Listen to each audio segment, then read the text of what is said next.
10 fuego y espada, es tarde, dijo Isabel, volviendo a correr con ansiedad la cortina de encaje sobre el alto ventanal de la salita.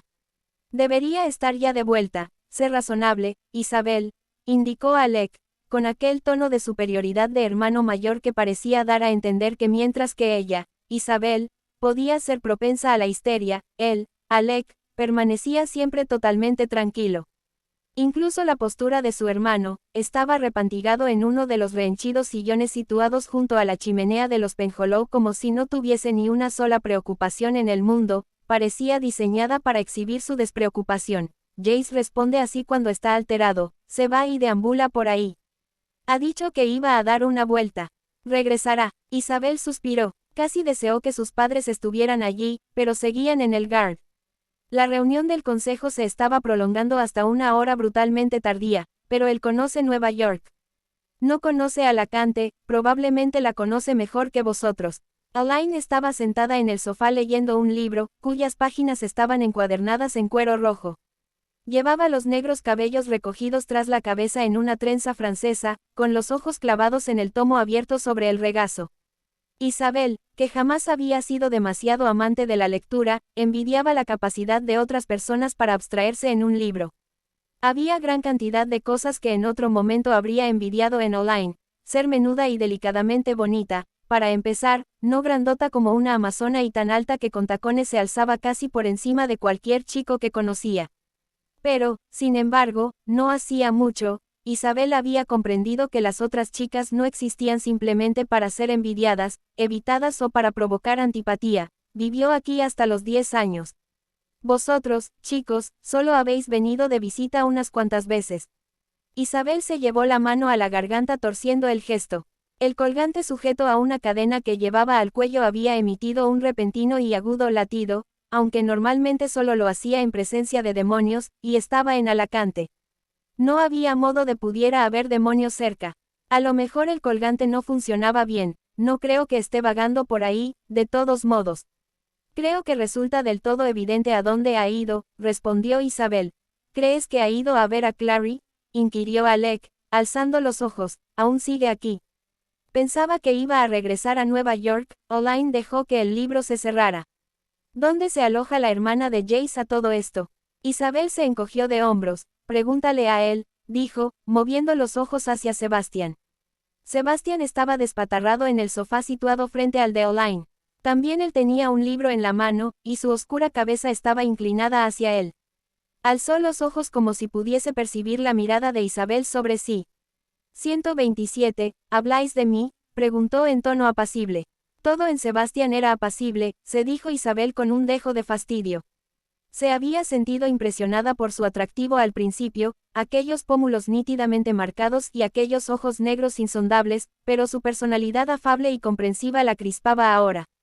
No le gustaban los chicos que daban la impresión de no enfurecerse nunca por nada. En el mundo de Isabel, la cólera significaba pasión y diversión. ¿Qué estás leyendo?, preguntó, con más acritud de la pretendida. ¿Es uno de los cómics de Max? Pues sí. Sebastián bajó los ojos hacia el cómic manga apoyado sobre el brazo. O del sofá. Me gustan las ilustraciones. Isabel lanzó un suspiro exasperado. Dirigiéndole una mirada reprobatorio, Alec dijo, Sebastián, a primera hora de hoy, ¿sabe Jace a dónde has ido? ¿Te refieres a que he salido con Clary? Sebastián pareció divertido.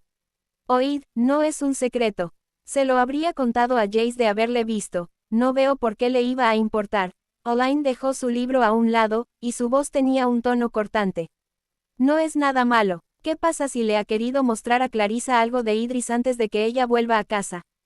Jace debería sentirse complacido de que su hermana no esté ahí sentada aburrida y enojada. Puede ser muy protector, dijo Alec tras una leve vacilación.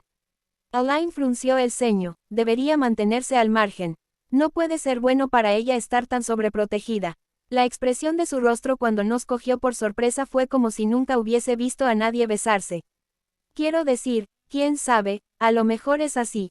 Pues no, repuso Isabel, recordando el modo en que Jace había besado a Clary en la corte Silly. No era algo en lo que le gustase pensar. A Isabel no le gustaba regodearse con sus propias penas, y mucho menos con las de los demás. No es eso, entonces ¿qué es?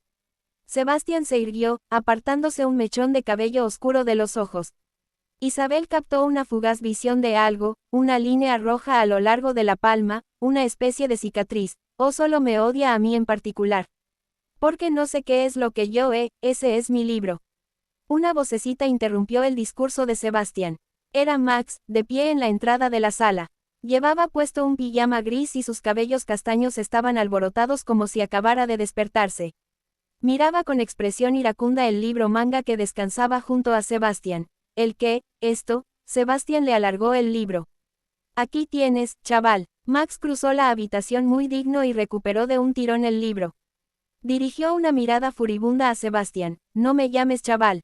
Sebastián rió y se puso en pie. Voy a buscar café, dijo, y salió en dirección a la cocina. Se detuvo y se volvió en el umbral de la puerta. ¿Alguien quiere algo? 128 hubo un coro de negativas. Sebastián se encogió de hombros y desapareció en la cocina, dejando que la puerta se cerrara a su espalda. Max, dijo Isabel en tono seco, no seas grosero, no me gusta que nadie toque mis cosas. Max abrazó el cómic contra el pecho. Crece un poco, Max. Solo lo había cogido prestado. La voz de Isabel surgió más irritada de lo que ella habría querido. Seguía preocupada por Jace, lo sabía, y se estaba desquitando con su hermano pequeño. Deberías estar en la cama de todos modos. Es tarde, se oían ruidos arriba en la colina. Me despertaron. Max pestañeó. Sin sus gafas, todo era muy parecido a una mancha borrosa para él. Isabel, la nota interrogante en su voz atrajo la atención de la joven. Su hermana dio la espalda a la ventana. ¿Qué? ¿Escala alguna vez la gente las torres de los demonios?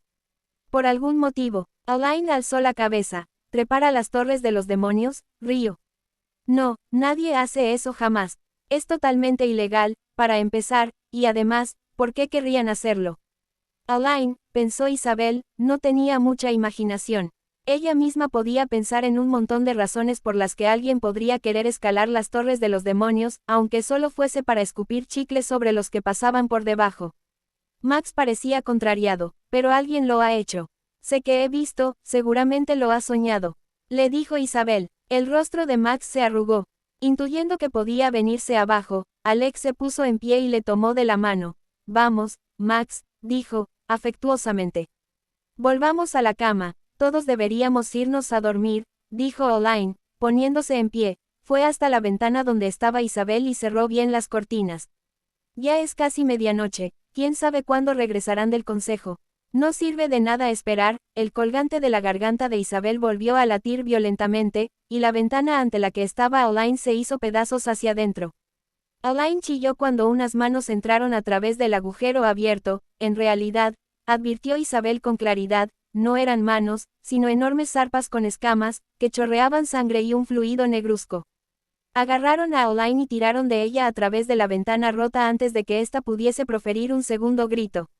El látigo de Isabel descansaba sobre la mesa junto a la chimenea. La joven se abalanzó sobre él esquivando a Sebastián, que había salido corriendo de la cocina. Consigue armas, le espetó mientras elogiaba la habitación con asombro.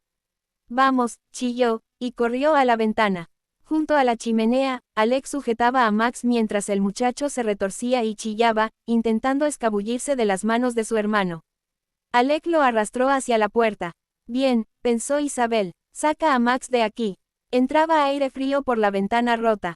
Isabel se subió la falda y pateó el resto del cristal roto, dando gracias porque sus botas tuviesen unas suelas gruesas.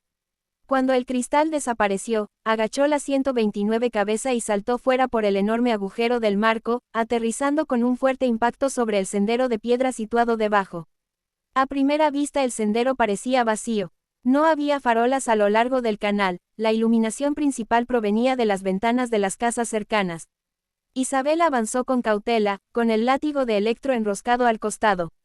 Poseía el látigo desde hacía tanto tiempo, había sido un regalo de su padre por su 12º cumpleaños, que lo sentía ya como parte de sí misma, como una grácil extensión de su brazo derecho. Las sombras se intensificaron a medida que se alejaba de la casa y se aproximaba al puente Old Castle, que trazaba un arco sobre el canal Princewater en un ángulo extraño con el sendero. Las sombras de su base estaban apelotonadas tan densamente como moscas negras, y entonces, mientras Isabel miraba fijamente, algo se movió dentro de la sombra, algo blanco y veloz como una flecha. Isabel corrió, abriéndose paso a través de un seto bajo que delimitaba el jardín de alguien, y se lanzó sobre el estrecho paso elevado de ladrillo que discurría por debajo del puente. El látigo había empezado a resplandecer con una cruda luz plateada, y con su tenue iluminación pudo ver a Oline inerte en el borde del canal. Un enorme demonio recubierto de escamas estaba tumbado sobre ella, presionándola contra el suelo con un grueso cuerpo de lagarto y el rostro enterrado en su cuello. No podía ser un demonio. Nunca había habido demonios en Alacante. Jamás. Mientras Isabel lo miraba conmocionada, el ser alzó la cabeza y olisqueó el aire, como si la percibiera allí. Era ciego, advirtió, y una gruesa línea de dientes cerrados se dibujaba como una cremallera sobre la frente donde deberían haber estado los ojos. Tenía otra boca en la mitad inferior de la cara, ocupada por colmillos. Los costados de su estrecha cola centellearon mientras la agitaba a un lado y a otro, Él vio, al acercarse más, que la cola estaba ribeteada de hileras de hueso afilado como cuchillas. Oline se retorció y emitió un sonido, un gemido jadeante. Una sensación de alivio invadió a Isabel. Había estado medio segura de que la muchacha estaba muerta, pero duró poco. Al moverse Oline, Isabel vio que le habían desgarrado la blusa a lo largo de la parte delantera. Tenía marcas de zarpazos en el pecho, y la criatura sujetaba con otra zarpa la cinturilla de los vaqueros. Una oleada de náuseas invadió a Isabel. El demonio no intentaba matar a Oline, aún no. El látigo cobró vida en la mano de Isabel igual que la espada llameante de un ángel vengador. La joven se abalanzó al frente, asestando un latigazo en la espalda al demonio.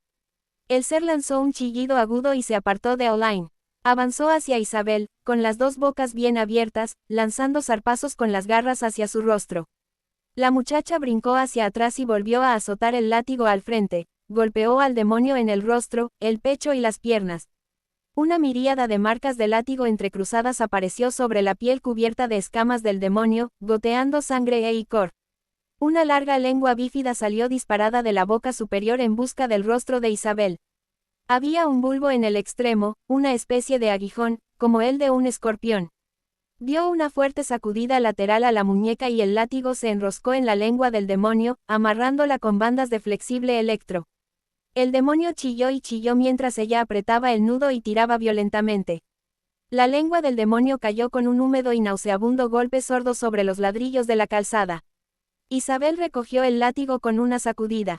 El demonio dio media vuelta y huyó, moviéndose a la velocidad de una serpiente. Isabel corrió tras él. El demonio estaba a medio camino del sendero que ascendía desde la calzada cuando una figura oscura se plantó ante él. Algo centelleó en la oscuridad, y la criatura cayó retorciéndose al suelo. Isabel se detuvo bruscamente. Oline estaba de pie observando al demonio caído, con una fina 130 daga en la mano, debía de llevarla en el cinturón. Las runas de la hoja brillaron como relámpagos cuando hundió la daga y la clavó una y otra vez en el cuerpo convulsionado del ser hasta que la criatura dejó de moverse por completo y desapareció. Oline alzó los ojos. Su rostro permanecía inexpresivo. No hizo el menor gesto para mantener la blusa cerrada, a pesar de los botones arrancados. Resumaba sangre de las profundas marcas de arañazos de su pecho. Isabel soltó un quedo silbido. Oline, ¿estás bien? Oline dejó caer la daga al suelo con un tintineo. Sin decir una palabra se dio la vuelta y corrió, desapareciendo en la oscuridad que había bajo el puente. Cogida por sorpresa, Isabel lanzó una imprecación y salió disparada tras ella. Deseó haber llevado puesto algo más práctico que un vestido de terciopelo, aunque al menos llevaba las botas. Dudaba que hubiera podido alcanzar a Oline llevando tacones. Había escaleras de metal al otro lado de la calzada elevada, que conducían de vuelta a la calle Princewater. Oline era una mancha borrosa en lo alto de la escalera. Se recogió el grueso dobladillo del vestido y la siguió, con las botas taconeando sobre los escalones. Al llegar arriba, miró a su alrededor buscando a la muchacha. Se quedó atónita. Estaba de pie al final de la amplia calle a la que daba la casa de los Penhollow. Ya no veía a Oline, había desaparecido en la arremoli. Nada multitud que atestaba la calle. Y no se trataba solo de personas, además. Había cosas en la calle, demonios, docenas de ellos, quizás más, iguales a la criatura con zarpas y aspecto de lagarto a la que Oline había eliminado bajo el puente. Yacían ya 2 o 3 cadáveres en la calle, uno a solo unos pocos metros de Isabel. un hombre, con la mitad de la caja torácica desgarrada. Isabel pudo advertir por sus cabellos canosos que se trataba de un anciano. Claro, se dijo. Su cerebro funcionaba despacio, pues la velocidad de sus pensamientos estaba embotada por el pánico. Todos los adultos están en el GARD. En la ciudad solo quedaban los niños, los ancianos y los enfermos, el aire teñido de rojo resumaba olor a quemado, la noche era hendida por alaridos y chillidos. Las puertas estaban abiertas a lo largo de las hileras de edificios, la gente salía disparada de casa para a continuación detenerse en seco al ver la calle repleta de monstruos. Era imposible, inimaginable. Nunca en la historia un solo demonio había cruzado las salvaguardas de las torres de los demonios. Y ahora había docenas, cientos o tal vez más inundando las calles como una marea venenosa. Isabel sintió como si estuviese atrapada tras una pared de cristal, capaz de verlo todo pero incapaz de moverse. Observaba, paralizada, cómo un demonio agarraba a un muchacho que huía y lo alzaba en volandas del suelo antes de hundir sus dientes cerrados en el hombro. El muchacho chilló, pero los chillidos se perdieron en el clamor que desgarraba la noche. El estruendo aumentó. El aullar de demonios, personas que llamaban a otras, los sonidos de pies que corrían y de cristal que se rompía. Calle abajo, alguien gritaba palabras que ella apenas consiguió comprender, algo sobre las torres de los demonios. Isabel alzó la vista. Las altas agujas montaban guardias sobre la ciudad como siempre habían hecho, pero en lugar de reflejar la luz plateada de las estrellas, o incluso la luz roja de la ciudad en llamas, mostraban un blanco apagado como la piel de un cadáver. Su luminiscencia había desaparecido. La recorrió un escalofrío. No era de extrañar que las calles estuvieran llenas de monstruos. De algún modo, increíblemente, las torres de los demonios habían perdido su magia. Las salvaguardas que habían protegido a Lacante durante 1000 años se habían 131 esfumado. Samuel se había quedado en silencio hacia horas, pero Simón seguía despierto, con la vista fija, insomne, en la oscuridad, cuando oyó los gritos. Alzó la cabeza violentamente. Silencio. Miró a su alrededor con inquietud, habría imaginado el ruido. Aguzó los oídos, pero incluso con su recién adquirida capacidad auditiva no oyó nada. Estaba a punto de volverse a tumbar cuando sonaron de nuevo los gritos clavándose en sus oídos igual que agujas. Parecían provenir del exterior del GARD. Se puso de pie sobre la cama y se asomó a la ventana. Vio el verde césped extendiéndose a lo lejos, y la luz distante de la ciudad convertida en un resplandor tenue en la lejanía. Entrecerró los ojos. Había algo que no era normal en la luz de la ciudad, algo apagado. Era un poco más tenue de lo que recordaba, y había puntos en movimiento por todas partes en la oscuridad, como agujas de fuego, zigzagueando por las calles. Una nube pálida se alzaba por encima de las torres, y el aire estaba lleno del hedor a humano. Samuel. Simón pudo percibir la alarma en su propia voz. Algo no va bien. Oyó puertas que se abrían de golpe y pies que corrían. Unas voces roncas gritaron. Simón apretó la cara contra los barrotes mientras pares de botas pasaban a toda velocidad por el exterior, pateando piedras en su carrera. Los cazadores de sombras se llamaban unos a otros mientras se marchaban a toda prisa del GARD y bajaban en dirección a la ciudad. Las salvaguardas han caído. Las salvaguardas han caído, no podemos abandonar el GARD no importa. Nuestros hijos están ahí abajo. Las voces eran ya cada vez más débiles. Simón se apartó violentamente de la ventana, jadeando. Samuel. Las salvaguardas, lo sé. Lo he oído. La voz de Samuel llegó con fuerza a través de la pared. No parecía asustado sino resignado, tal vez incluso un tanto triunfante al haberse demostrado que tenía razón. Valentine ha atacado mientras la clave estaba reunida. Inteligente. Pero el GARD está fortificado. ¿Por qué no se quedan aquí arriba? Ya lo has oído. Porque todos los niños están en la ciudad. Niños, padres, ancianos, no pueden abandonarlos ahí abajo. Los Lightwood. Simón pensó en Jace, y luego, con terrible claridad, en el rostro menudo y pálido de Isabel bajo su corona de cabellos oscuros, en su determinación en una pelea, en el muac de niña pequeña de la nota que le había escrito. Pero tú se lo dijiste, le contaste a la clave lo que sucedería. ¿Por qué no te creyeron? Porque las salvaguardas son su religión. No creer en el poder de las salvaguardas significa dejar de creer que son especiales, elegidos y protegidos por el ángel. Sería tanto como considerarse simples mundanos corrientes. Simón se volvió de nuevo para mirar con atención por la ventana otra vez, pero el humo era más espeso e inundaba el aire con una palidez grisácea. Ya no podía oír voces gritando fuera. Había gritos a lo lejos, pero eran muy débiles. Creo que la ciudad está en llamas. 132, no. La voz de Samuel era muy tranquila, creo que es el guard lo que se quema.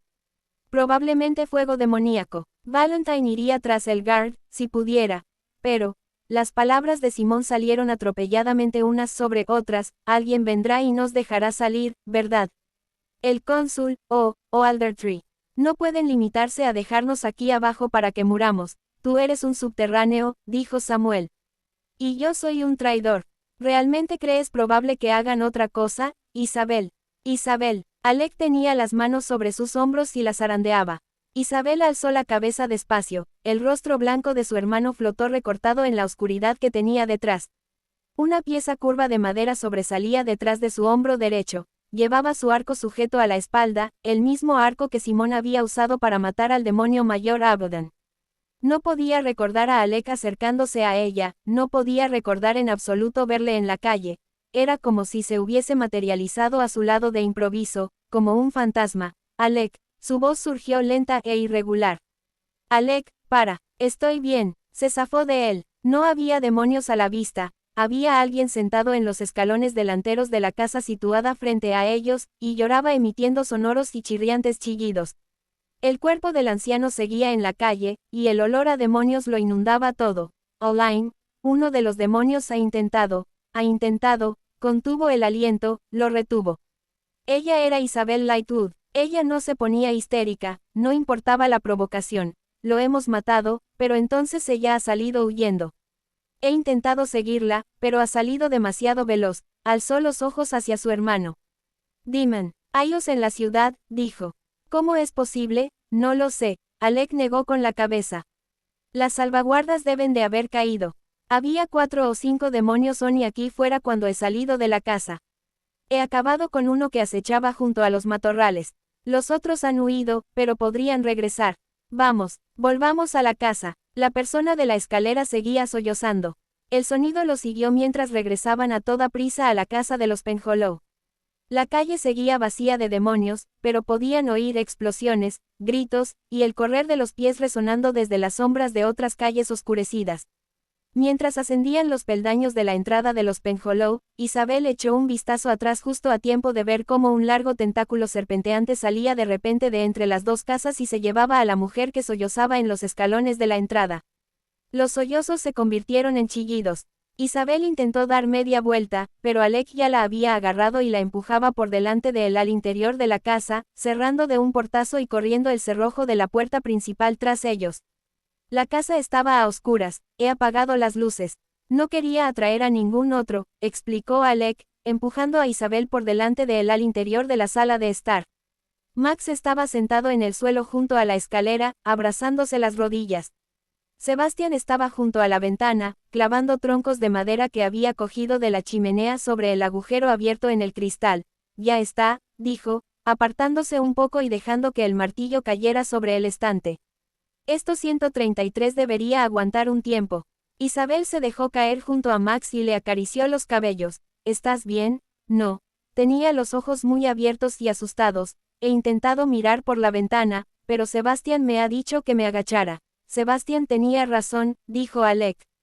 Había demonios en la calle. ¿Todavía están aquí? No, pero aún hay algunos en la ciudad. Tenemos que pensar lo que vamos a hacer. Sebastián se mostraba preocupado. ¿Dónde está Olaine? Ha salido corriendo, explicó Isabel. Ha sido culpa mía. Debería haber, no ha sido culpa tuya. Sin tu intervención ahora estaría muerta. Alec hablaba en un tono firme. Mira, no tenemos tiempo para reproches. Voy a ir tras Olaine. Quiero que los tres os quedéis aquí. Isabel, cuida de Max. Sebastián, acaba de asegurar la casa. No quiero que salgas ahí fuera solo. Isabel alzó la voz, indignada. Llévame contigo, yo soy el mayor. Se hará lo que yo diga. El tono de Alec era tranquilo. Existe la posibilidad de que nuestros padres regresen en cualquier momento del guard. Cuantos más de nosotros estemos aquí, mejor. Sería demasiado fácil que quedásemos separados ahí fuera. No voy a correr ese riesgo, Isabel, dirigió la mirada a Sebastián. Lo comprendes, Sebastián ya había sacado su estela. Me dedicaré a salvaguardar la casa con marcas, gracias. Alec estaba ya a medio camino de la puerta, volvió la cabeza y miró a Isabel. Ella cruzó la mirada con su hermano durante una fracción de segundo. Luego él desapareció. Isabel, era la débil voz de Max. Te sangra la muñeca. La muchacha bajó la mirada. No recordaba haberse herido la muñeca, pero Max tenía razón, la sangre ya había manchado la manga de su chaqueta blanca. Se puso en pie, voy a coger mi estela. Regresaré enseguida y te ayudaré con las runas, Sebastián. Me iría bien algo de ayuda, asintió él. Las runas no son mi especialidad.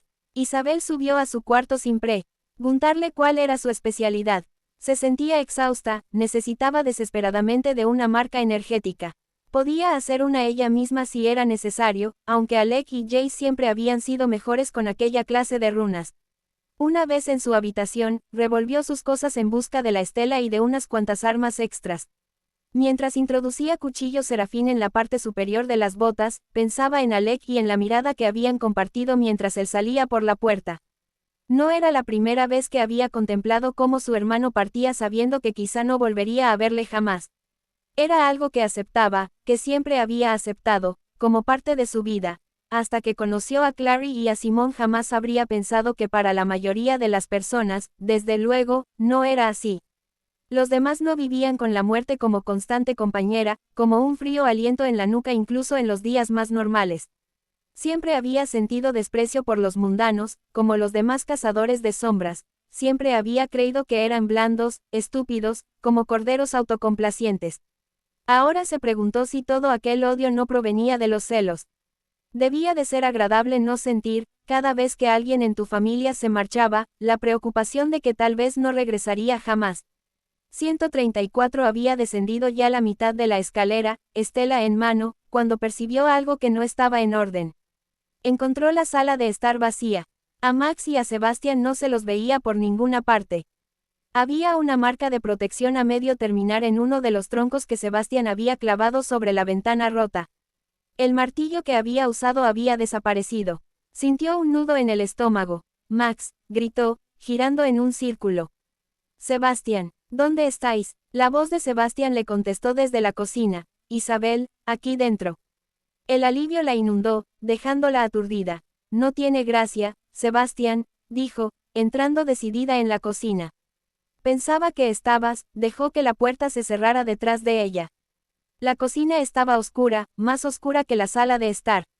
Forzó la vista para ver a Sebastián y a Max, pero no vio nada excepto sombras. Sebastián, la incertidumbre se apoderó de su voz. Sebastián, ¿qué haces aquí dentro?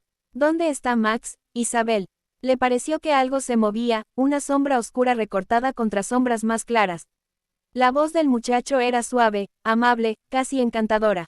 No había reparado hasta aquel momento en la voz tan hermosa que tenía. Isabel, lo siento, Sebastián, estás actuando de un modo raro. Siento que seas tú, dijo él. Verás, de entre todos ellos, tú eras la que mejor me caía. Sebastián, de entre todos ellos, volvió a decir, con la misma voz queda, pensaba que tú eras la más parecida a mí. Entonces, Sebastián dejó caer el puño, en el que sujetaba un martillo. Alec corrió a toda velocidad por las calles oscuras que ardían, llamando una y otra vez a Oline. Al abandonar el distrito de Princewater y penetrar en el corazón de la ciudad, su pulso se aceleró. Las calles eran como un cuadro del bosco que hubiese cobrado vida, llena de criaturas macabras y grotescas y escenas de repentina y horrenda violencia. Desconocidos aterrorizados empujaban a Alec a un lado sin mirar y pasaban corriendo por su lado, chillando, sin un destino aparente. El aire apestaba a humo y demonios. Algunas casas estaban en llamas, otras tenían ventanas rotas. Los adoquines centelleaban cubiertos de cristales rotos. Mientras se acercaba a un edificio, comprobó que lo que le había parecido un trozo de pintura descolorida era una enorme franja de sangre fresca que había salpicado el enlucido. Giró en redondo, mirando en todas direcciones, pero no vio nada que lo explicara. Con todo, se alejó tan deprisa como pudo. Solo Alec, de entre todos los hijos de los Lightwood, recordaba a Lacante. Era aún pequeño cuando se marcharon de allí, pero sin embargo todavía conservaba recuerdos de las relucientes torres, de las calles llenas de nieve en invierno, de cadenas de luz mágica engalanando las tiendas y casas, de agua chapoteando en la fuente de la sirena en el salón. Siempre había sentido una extraña punzada en el corazón al pensar en Alacante, cierta dolorosa esperanza de que su familia regresara un día al lugar al que pertenecían. Ver la ciudad de este modo representaba la muerte de toda dicha. Al doblar hacia una avenida más amplia, una de las calles que discurrían desde el Salón de los Acuerdos, vio una jauría de 135 demonios Belial que se escabullían por una entrada en arco, siseando y aullando. Arrastraban algo tras ellos, algo que se retorcía y se contraía mientras resbalaba por la calle de adoquines. Echó a correr adelante, pero los demonios ya se habían marchado. Encogida contra la base de un pilar había una forma inerte que derramaba un delgado rastro de sangre. Cristales rotos crujieron como guijarros bajo las botas cuando Alex se arrodilló para darle la vuelta al cuerpo. Le bastó una única ojeada al rostro morado y deformado. Se estremeció y se alejó de allí, dando gracias porque no fuese nadie que conociera. Un ruido le hizo ponerse en pie a toda prisa. Olió el hedor antes de verla, la sombra de algo jorobado y enorme se deslizaba hacia él desde el otro extremo de la calle. Un demonio mayor. Alec no aguardó para averiguarlo. Cruzó la calle como una flecha en dirección a una de las casas más altas, saltando sobre el alféizar de una ventana cuyo cristal habían hecho pedazos. Unos pocos minutos más tarde se izaba ya sobre el tejado, con las manos doloridas y las rodillas arañadas. Se puso en pie, se sacudió el polvo de las manos y contempló a Alacante desde allí. Las inservibles torres de los demonios proyectaban su apagada luz sin vida al suelo sobre las calles enardecidas de la ciudad, donde cosas trotaban, se arrastraban y se escabullían entre las sombras de los edificios, igual que cucarachas que corretean por un apartamento a oscuras. El aire contenía gritos y chillidos, el sonido de alaridos, de nombres pronunciados al viento, y también gritos de demonios, aullidos de caos y satisfacción, chillidos que perforaban el oído humano como una punzada de dolor. El humo se alzaba por encima de las casas de piedra de color miel en forma de neblina, envolviendo las agujas del Salón de los Acuerdos. Alzando la vista hacia el Gard, Alec vio una avalancha de cazadores de sombras que descendían a la carretera el sendero de la colina, iluminados por las luces mágicas que llevaban. La clave descendía a presentar batalla. Se acercó al borde del tejado. Los edificios en esa zona estaban muy pegados y los aleros casi se tocaban. Fue fácil saltar del techo en el que estaba al siguiente, y luego al situado más allá. Se encontró corriendo ágilmente por los tejados, saltando las escasas distancias entre casas. Era agradable sentir el aire frío en el rostro, sofocando el hedor a demonios. Llevaba corriendo unos cuantos minutos cuando advirtió dos cosas: una, que corría en dirección a las agujas blancas del Salón de los Acuerdos, y dos, que había algo más allí delante, en una plaza entre dos callejones, algo que parecía una lluvia de chispas que se elevaban, excepto que eran azules, del oscuro azul de una llama de gas. Alec había visto chispas azules como aquellas antes. Se las quedó mirando fijamente durante un instante antes de empezar a correr. El tejado más próximo a la plaza tenía una pronunciada inclinación. Alec resbaló por la pendiente y sus botas golpearon algunas tejas planas sueltas. Suspendido precariamente en el borde, miró abajo. La plaza de la cisterna estaba a sus pies, y su visión quedaba obstaculizada en parte por un enorme poste de metal que sobresalía de la mitad de la fachada del edificio sobre el que se encontraba. Un letrero de madera de una tienda colgaba de él, balanceándose con la brisa. La plaza que tenía debajo estaba repleta de demonios iblis. Tenían figura humana pero estaban formados de una sustancia parecida a humo negro enroscado, cada uno con un par de ardientes ojos amarillos. Habían formado una línea y avanzaban lentamente en dirección a la solitaria figura de un hombre que llevaba un amplio abrigo gris, obligándolo a retroceder contra una pared. Alec no pudo hacer otra cosa que mirar atónito. Todo en aquel hombre le resultaba familiar: la enjuta curva de la espalda, la desgreñada maraña de cabellos oscuros, y el modo en que el fuego azul brotaba de las yemas de sus dedos igual que cianóticas libélulas desenfrenadas. 136, Magnus. El brujo estaba arrojando lanzas de fuego azul a los demonios iblis. Una lanza alcanzó en el pecho a un demonio que avanzaba hacia él. La criatura emitió un sonido que fue como un balde de agua arrojado sobre el fuego, se estremeció y desapareció en medio de una explosión de cenizas. Los otros se movieron para ocupar su lugar. Los demonios iblis no eran muy listos, y Magnus arrojó otro torrente de lanzas llameantes. Varios iblis cayeron, pero en esta ocasión otro demonio, más astuto que los demás, había flotado alrededor de Magnus y se aglutinaba tras él, listo para atacar. Alec no se detuvo a pensar. En lugar de eso, saltó, agarrando el borde del tejado mientras caía, y luego se dejó caer, se sujetó al poste de metal y se columpió para reducir la velocidad de caída. Al soltarse cayó con suavidad al suelo. El demonio, sobresaltado, trató de volverse con los ojos amarillos como gemas llameantes. Alec solo tuvo tiempo para reflexionar que, de ser Jace, se le habría ocurrido algo ingenioso que decir antes de sacar el cuchillo serafín del cinturón y atravesar con él al demonio.